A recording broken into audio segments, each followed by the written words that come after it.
Due date தாண்டியும் கூட உங்களுக்கு ப்ரெக்னென்சியில் டெலிவரி பெயின் ஸ்டார்ட் ஆகலைன்னா நெக்ஸ்ட்டு என்ன பண்ணுவாங்க? ஸோ உங்களோட கைனகாலஜிஸ்ட் ஃபர்ஸ்ட் உங்களை தரோவாக எக்ஸாமின் பண்ணுவாங்க. பேபியோட ஹெட் ஃபிக்ஸ் ஆகிடுச்சான்னு பார்ப்பாங்க. இன்டர்னல் எக்ஸாமினேஷனும் பண்ணுவாங்க. இன்டர்னல் எக்ஸாமினேஷனில் என்ன பார்ப்போன்னா சர்விக்ஸ், அதாவது கர்ப்பப்பை வாய்ப்புறத்தில் லேபருக்கு தேவையான சேஞ்சஸ் ஏற்கனவே நடக்க ஆரம்பிச்சிருச்சாங்கிறத செக் பண்ணுவாங்க. அதுக்கப்புறம் இண்டக்ஷன் ஆஃப் லேபருங்கிற ப்ராசஸ் பற்றி டிஸ்கஸ் பண்ணுவாங்க. அப்படின்னா என்ன?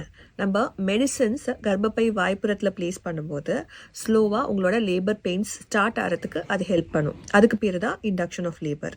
ஸோ இதில் நாங்கள் எக்ஸாக்டாக என்ன பண்ணுவோன்னா, ஒரு மெடிக்கேட்டட் ஜெல்லை கர்ப்பப்பை வாய்ப்புறத்தில் செலுத்துவோம் ஆன் ரெக்கரண்ட் இன்டர்வெல்ஸ். ஸோ அப்படி நாங்கள் ஒரு இன்டர்வெல்ஸில் இதை வைக்கும்போது ஸ்லோவாக உங்களுக்கு லேபர் கான்ட்ராக்ஷன் ஸ்டார்ட் ஆகும். அதோடு சேர்த்து உங்களோட கர்ப்பப்பை வாய்ப்புறமும் ஸ்லோவாக விரிய ஆரம்பிக்கும். இதுக்கு பேர் தான் இண்டக்ஷன் ஆஃப் லேபர். தேங்க்யூ.